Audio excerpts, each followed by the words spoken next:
Hi, I'm Patrick Jiguer with LifeSpring Acupuncture and Healing Arts in Wilmington, North Carolina. So I wanted to show an exercise real quick. I'll probably try to keep this to about 10 minutes. I've showed this exercise to a couple of patients recently, and it's been helpful and beneficial. And basically what this is, this exercise comes out of Ba Gua, which is one of the Chinese internal martial arts. And Ba Gua is all about circular movement. It's all about walking the circle. Part of it is about engaging and dealing with multiple opponents, because you can do that by moving in circular patterns. But one of the biggest benefits to Ba Gua is actually health, because it works the different psychic channels in the body. So this particular exercise is going to work the Dai Mai. Dai Mai is often called the belt channel. And when you see it diagrammed, it's just a single kind of electrical channel right on your belt line. And there is something to that, but what the Dai Mai really is, it's the entire series of sort of spiral lines, functional spiral lines, that run head to toe through your whole body. And it's your body's ability to pivot, to twist your limbs, rotate your limbs, to twist your body. And psychically, what this channel is, it's your ability to mentally and emotionally pivot and change direction. So it has a lot to do with your flexibility, your psychic, mental, emotional flexibility. And this is going to have a lot to do with things like adaptability and neuroplasticity, because the gallbladder meridian, the gallbladder channel, has a lot to do with your nervous system and your brain. It's actually the brain's radiator. It crisscrosses your skull a few times, so it keeps your brain cool. So I don't want to dive too deep into that and to lecture too much about it. So let's explore this exercise a little bit. So, and what this is going to do, again, it's going to do great things for your glutes, for your IT bands, and many muscles in your body. It's going to let your body twist and spiral and pivot. So, start this, keep your feet about shoulder width apart. You need a pretty good base for this.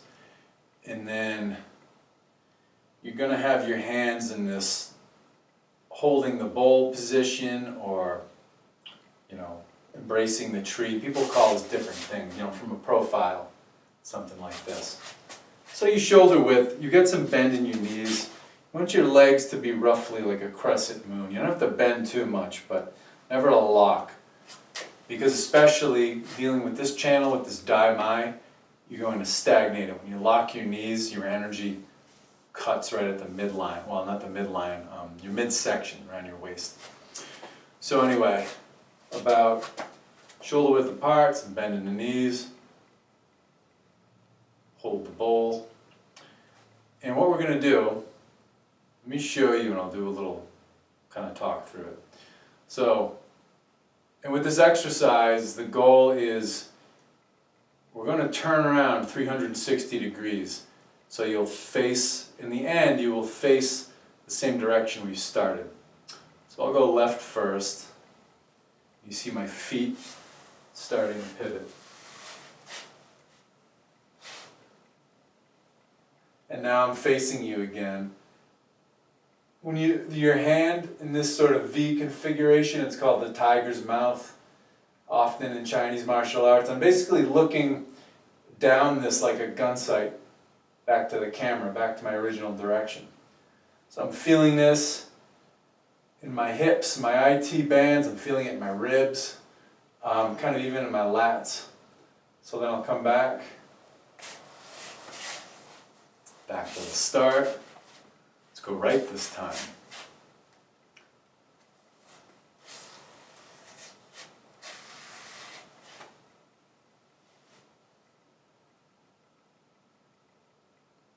Back to the original direction again.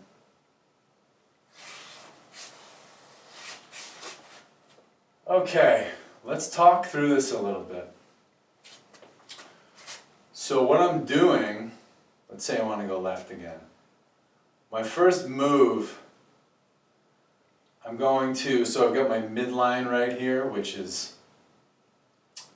it's paralleling my spine, it's on the front side of my body. So what I'm going to do, I'm going to turn that midline, and as the midline turns, since I'm turning left, the right foot is going to pivot on the heel.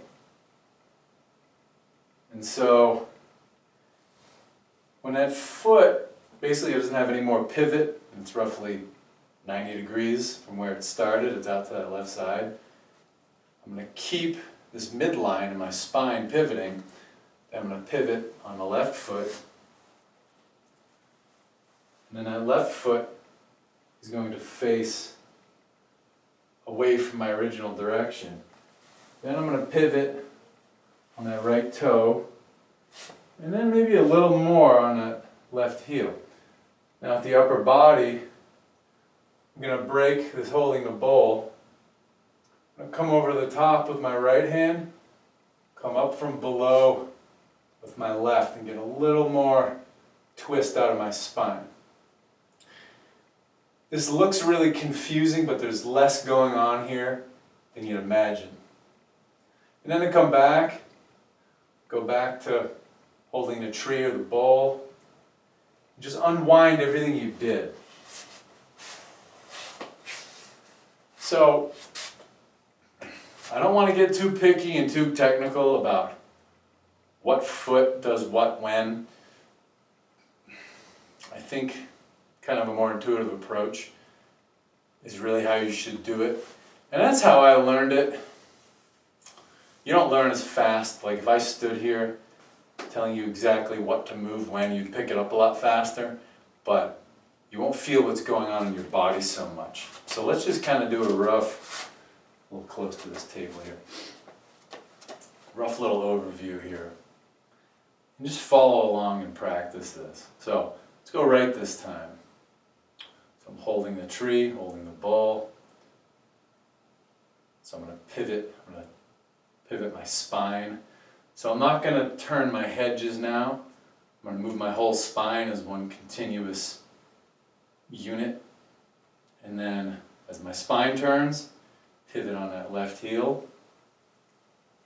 So that left foot is basically facing all the way out to the side.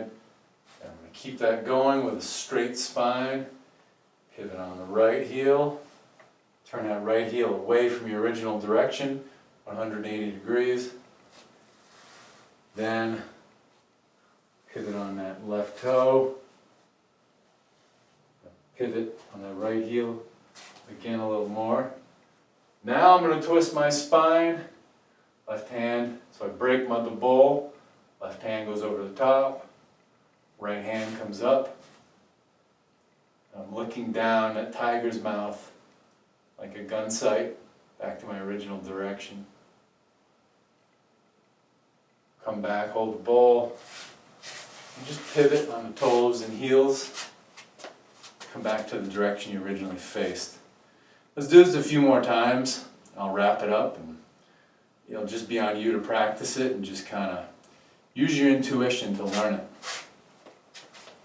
All right, shoulder width, hold the bowl. Nice straight spine, nice upright posture. Pivot to the left. Pivot on the right heel. Pivot on the left heel. Right toe. Twist.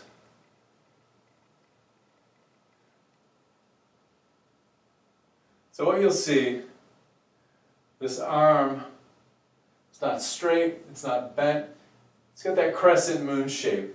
It's like a shock absorber. If someone was like trying to come at you, you could kind of keep the person at bay. And then this arm is protecting my low line here.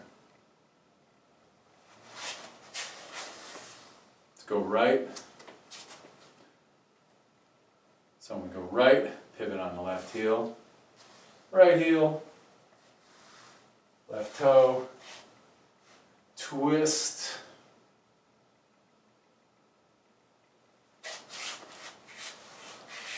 Let's do this a few more times.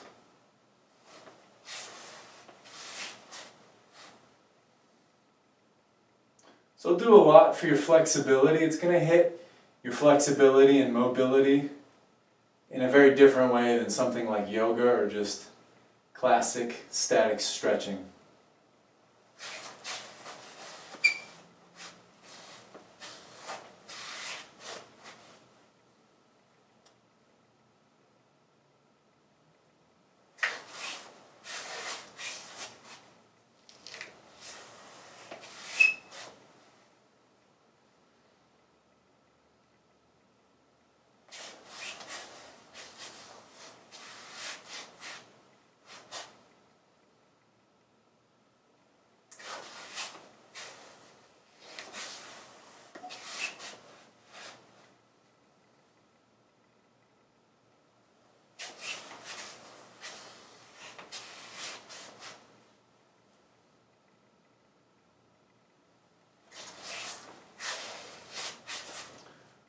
All right, give that a shot. Your body will guide you a lot. Let your intuition guide you. And if you have any questions, just leave them in the comments section.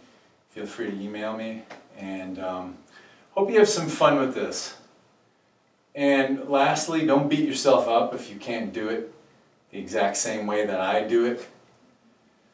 To be able to do this smoothly, and trust me, I know a lot of people who do this much more smoothly and proficiently than I do. But to do it the way I do it, if you've never done it before, you're going to have to build some new neural pathways in your brain, in your nervous system, from your brain out to your muscles. Takes a little time. And if you're unfamiliar with it, you got to start somewhere. And, well, actually, another thing. Just be careful with it. Don't push too far. If you haven't done movements like this, especially if you're over 35 or 40, don't push this balls to the wall. Just respect your body and respect its limitations. Don't get hurt. Put yourself in a hurt locker by doing this. You're supposed to get healthier and feel better. And with that said, you could get a little sore from this. Soreness is good. Soreness is a sign of stagnation, breaking, and moving. It's the stabbing pain you want to watch for. So if you feel like a knife is going into one of your joints or your spine or something, just back off. Stabbing pain is blood stagnation. Soreness is just chi stagnation, energy stagnation. It moves pretty easily with practice, but when you get stabbing pain, it's blood stagnation, and that takes longer to resolve. So respect your limits and explore and know your limits. So thanks for tuning in, and I'll be talking to you later. Have a good one.